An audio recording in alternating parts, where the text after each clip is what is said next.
Welcome my dear rockers. दोस्तों देखो मैं क्या करूं, आपको मिस्ट्री मूवीज इतनी जो पसंद है तो बार बार वही लेकर आनी पड़ती है। इस मूवी में भी आपको कई बार लगेगा कि अब केस सॉल्व हो गया, अब केस सॉल्व हो गया, लेकिन हर बार आप गलत होंगे क्योंकि इसमें काफी सारे ट्विस्ट हैं जिन्हें देखकर आपको मजा जरूर आएगा। तो आज लेकर आए हम आपके लिए 2015 में रिलीज हुई डार्क प्लेसेस। मूवी की शुरुआत लिबी नाम की एक छोटी बच्ची से होती है जिसे हॉस्पिटल में एडमिट किया गया है। दरअसल कल रात लिबी के घर पर उसकी माँ और 2 बहनों को मार दिया गया था, लेकिन किस्मत से लिबी बच गई और उसके हिसाब से जिसने भी सभी को मारा है वो उसका भाई बैन है, क्योंकि जब वो अपनी जान बचाकर भाग रही थी तभी उसका पीछा बैन कर रहा था। और अब हमें प्रेजेंट का सीन दिखाया जाता है जहां लिबी बड़ी हो चुकी है। साथ ही दोस्तों आगे से मूवी प्रेजेंट टाइम के हिसाब से ही चलेगी और कई बार पास्ट के फ्लैशबैक्स दिखाए जाएंगे, बट आप मूवी एक्सपर्ट्स हो तो कोई प्रॉब्लम नहीं होगी। अब लिबी बैकग्राउंड वॉइस के जरिए अपने बारे में बताती है कि जैसे मैंने पुलिस को कहा कि बैन ने मेरी माँ और बहन को मारा, उसे जेल हो गई, वो आज भी जेल की सलाखों के पीछे कैद है, उसने कभी बाहर आने की अपील तक नहीं की। इसका साफ मतलब है कि वो हत्यारा था। साथ ही जब दुनिया को पता चला कि मैं अब अकेली हो चुकी हूँ तो लोगों ने मुझे पैसे डोनेट करना शुरू कर दिया ताकि मैं अपनी जिंदगी अच्छे से गुजार पाऊं। आज मैं उन्हीं पैसों से अपना गुजारा कर रही हूँ। अब लिबी अपने अकाउंटेंट के पास जाती है जो उसको एक बैड न्यूज देता है। वो कहता है कि डोनेशन के पैसे खत्म हो गए हैं क्योंकि तुम्हारे केस को काफी टाइम हो गया है, इसलिए लोग उसे भूल भी चुके हैं और यही वजह है कि उन्होंने डोनेशन देना बंद कर दिया। अब ये सुनकर लिबी काफी परेशान हो जाती है, जिसके बाद वो वहां से घर जाती है जहां उसको एक लेटर मिलता है जिसे किसी डेविड नाम के एक आदमी ने भेजा था। डेविड उससे कुछ बातें करना चाहता था जिसके बदले वो उसे पैसे भी देगा। ये पढ़कर तो लिबी हैरान हो जाती है कि आखिर डेविड है कौन और मुझे उससे ऐसी क्या बातें करनी है जिसके बदले वो मुझे पैसे देने को तैयार है। लेकिन लिबी को पैसों की जरूरत होती है तो वो आराम से मिलने चली जाती है उससे। अगले सीन में लिबी डेविड के पास आती है जो उससे कहता है कि तुम्हारा केस इस पूरे टाउन में सबसे ज्यादा फेमस है और मैंने तुम्हें यहाँ इसीलिए बुलाया ताकि तुम हमें अपने केस के बारे में और जो तुम्हें मालूम है वो सब बता दो।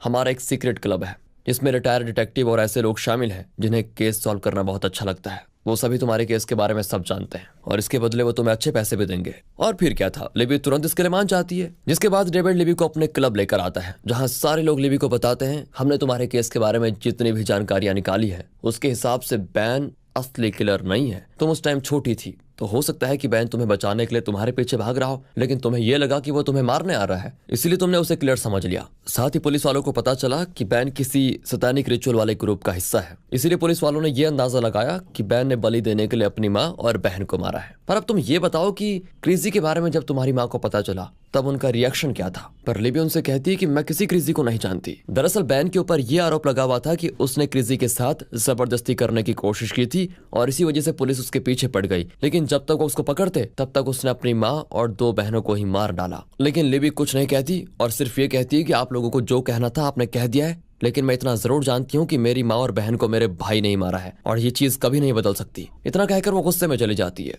अब हमें पास्ट का वो सीन दिखाया जाता है जहां बैन अपने कुछ दोस्तों के साथ बैठा होता है। वो सभी नशे के आदी हो चुके थे और उस सैतानिक ग्रुप पर भरोसा करते थे। उन्हीं की वजह से बैन को ये आदत पड़ी। वहीं लिबी की माँ सारा अपने घर पर होती है। तभी वहां बैंक से एक आदमी आकर उनसे कहता है तुम्हारे घर पर लोन का काफी सारा इंटरेस्ट बढ़ चुका है, अगर जल्दी पैसे नहीं दिए तो तुम्हारा घर जब्त कर लिया जाएगा। ये सुनकर सारा उदास हो जाती क्योंकि उसका पति जेम्स उसे पहले छोड़कर जा चुका है और 4 बच्चों की जिम्मेदारी अब अकेले उसके सर पर आ गई है। और प्रेजेंट टाइम में लिबी जेल के अंदर बैन से मिलने आती है। उससे पूछती है क्या तुमने ही सभी को मारा था, लेकिन बैन कहता है कि मैंने किसी को नहीं मारा। आखिर मैं अपनी माँ और बहन को क्यों मारूंगा? उस टाइम मैंने बस ऐसे ही कह दिया कि हाँ मैंने सभी को मारा, लेकिन आज तक मुझे उस बात का पछतावा है जिसे शायद मैं कभी भुला नहीं पाऊंगा। पर तब भी लिबी उसकी बात पर जरा भी भरोसा नहीं करती और चली जाती है। वहीं पास्ट में बैन अपनी गर्लफ्रेंड केट से मिलने आता है जो कि उसके बच्चे की माँ बनने वाली है, लेकिन केट के पिता को नहीं पता कि उसकी बेटी का बैन के साथ चक्कर चल रहा है और अगर उन्हें पता चला तो वो उसकी जान ले लेंगे। इसीलिए इनका प्लान यह है कि वो दोनों यहाँ से कहीं दूर निकल जाएंगे ताकि घर वालों को कोई परेशानी ना हो। लेकिन अब भागने के लिए तो पैसों की जरूरत होगी जो कि उनके पास नहीं है।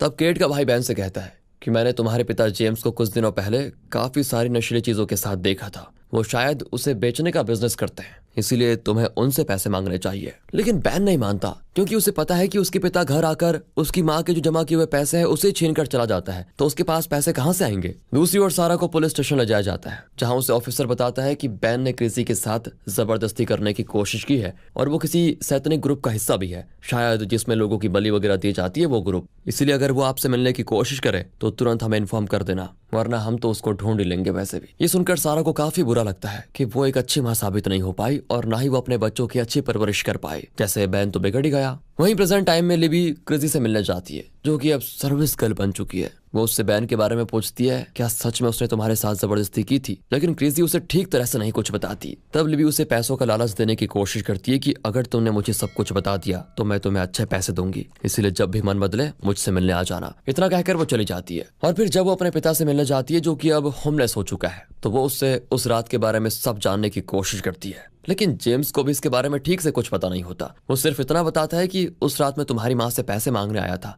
लेकिन घर के बाहर मुझे बैन की गर्लफ्रेंड केट की गाड़ी दिखाई दी, जो कि असल में उसके भाई की गाड़ी थी। मुझे लगा कि वहां उसका भाई भी होगा, इसीलिए मैं वहां से भाग गया, क्योंकि मेरे पास उसके कुछ पैसे उधार थे, इसलिए मैं उससे मिलना नहीं चाहता था। अब ये सुनकर लिबी हैरान हो जाती है कि बैन की कोई गर्लफ्रेंड भी थी क्या, क्योंकि आज तक उसने कभी उसका जिक्र नहीं किया। अब पास्ट में सारा बैन का कमरा चेक करती है, जहां से उसे कुछ लड़कियों के कपड़े और बुक के अंदर सेंटरिंग सिंबल्स के साथ साथ लड़कियों के नाम लिखे हुए दिखाई देते हैं। ये देखकर वो एकदम उदास हो जाती है कि मेरा बच्चा ये कर क्या रहा है। उसे विश्वास हो जाता है कि सच में बैन ने क्रेजी के साथ गलत किया ही होगा, इसलिए वो तुरंत उन कपड़ों को जला देती है। और जहां वो अपने पति और उस इंटरेस्ट के चक्कर में पहले ही परेशान थी, बैन की वजह से वो बिल्कुल डिप्रेशन में चली जाती है। और प्रेजेंट टाइम में क्रेजी लिबी से मिलने आती है और उससे कहती है कि मैं तुम्हें सच बताना चाहती हूँ, असल में बैन ने मेरे साथ कुछ किया ही नहीं था, बल्कि मैं खुद उसे पसंद करती थी। लेकिन जब मुझे पता चला कि वो किसी सैंथनिक ग्रुप का हिस्सा है, तब मैंने उसका पीछा छुड़ाने के लिए उस पर गलत आरोप लगा दिए। ये सुनकर लिबी एकदम हैरान हो जाती है। उसे अब थोड़ा थोड़ा विश्वास होने लगता है कि शायद बैन असली किलर नहीं है, और अगर ये सच है तो वो किसी भी तरह सच्चाई का पता लगा कर ही रहेगी। अब हमें फिर से पास्ट का सीन दिखाया जाता है, जहां सारा जोसेफ नाम के एक आदमी के पास जाती है, जो कॉन्ट्रैक्ट पर किसी की जान लेने का काम करता है। दरअसल सारा उससे इसीलिए आकर मिली है क्योंकि उसने तय कर लिया है कि वो जोसेफ को अपना कॉन्ट्रैक्ट देगी ताकि वो उसकी जान ले ले, और उसके मरने के बाद जो उसका लाइफ इंश्योरेंस होगा वो उसके बच्चों को मिल जाएगा, जिससे उनकी जिंदगी बहुत अच्छे से चलेगी। उसने ये सोचा होता है कि मेरे मरने के बाद मेरे बच्चों को मेरी बहन संभाल लेगी, क्योंकि वो उनसे बहुत ज्यादा प्यार करती है। वो खुद को मरवाने के लिए इसलिए कॉन्ट्रैक्ट देती है क्योंकि अगर वो खुद की जान ले लेगी तो उसका लाइफ इंश्योरेंस नहीं मिलेगा, इसीलिए उसने अपने आप को मरवाने के लिए जोसेफ को चुना। अब आपको तो यही लग रहा होगा कि ये केस सॉल्व हो गया, क्योंकि असल में कोई किलर था ही नहीं। सारा ने खुद की जान लेने का कॉन्ट्रैक्ट दिया था, तो उस कॉन्ट्रैक्ट वाले ने उसे मारा होगा। लेकिन दोस्तों ऐसा कुछ भी नहीं है, अभी तो बहुत कुछ रिवील होगा, बने रहिए।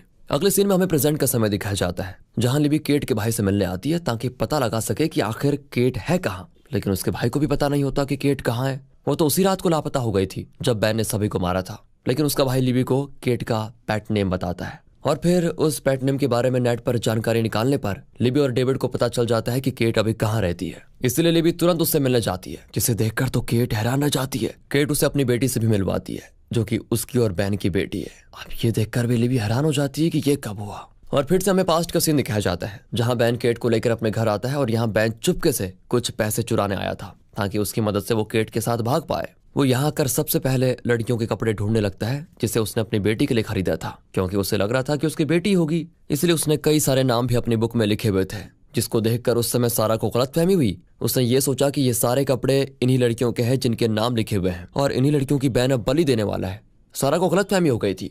तभी वहां पर बैन की बहन आ जाती है, जो सारी चीज देखकर उसको धमकाने लगती है कि मैं माँ को इसके बारे में सब बता दूंगी। और ये सुनकर केट उसे मारना शुरू कर देती है ताकि वो किसी को कुछ न बताए।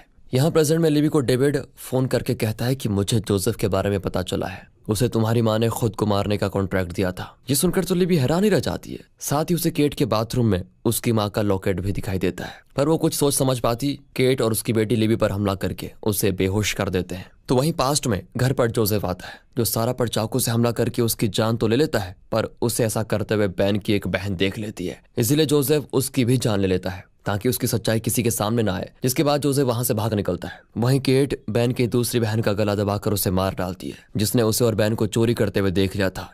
यानी कि सच में बैन ने किसी को नहीं मारा, बल्कि वो बेचारा तो फंस गया था, क्योंकि माँ और दोनों बहनों के मरने के बाद वो लिबी को ढूंढते हुए उसके पीछे भागा था, और इसी वजह से लिबी को लगा कि बैन उसे भी मारने उसके पीछे आ रहा है, जबकि बेचारा वो तो लिबी को बचाने जा रहा था। अब प्रेजेंट में लिबी होश में आते ही वहां से भागने की कोशिश करती है, जो देखकर केट और उसकी बेटी उसके पीछे पड़ जाते हैं ताकि उसकी जान ले पाए, क्योंकि अगर लिबी बच गई तो वो दुनिया को बता देगी कि केट अभी तक जिंदा है, और तब पुलिस उसे लिबी की बहन की जान लेने के आरोप में जेल में डाल देगी। साथ ही लिबी की माँ का लॉकेट केस के पास इसीलिए आया था क्योंकि उसने सारा के मृत शरीर से उसे निकाल लिया था, जो कि उसे बहुत पसंद आया था उस समय। और अब प्रेजेंट में लिबी जब केट से बचकर भाग रही होती है, तब उसे सारी चीजें याद आ जाती हैं। जब बैन उसके पीछे भाग रहा था वो उसे बार बार यही कह रहा था कि तुम छुप जाओ, तुम्हें कुछ नहीं होगा। इस वजह से लेवी को सारी बात समझ में आ जाती है कि उसने बैन को गलत समझा। तभी वहां डेविड आकर लेवी को बचा लेता है। अब न्यूज में ये बताया जाता है कि केट को पकड़ लिया गया है और उससे शक्ति से पूछताछ करने पर वो कबूल कर लेती है कि उसने बैन की एक बहन की जान ली। साथ ही जोसेफ को पकड़ने पर उसके पास से सारा का साइन किया हुआ कॉन्ट्रैक्ट मिलता है। पर जोसेफ ने सारा की एक बेटी को मारने का आरोप भी कबूल कर लिया,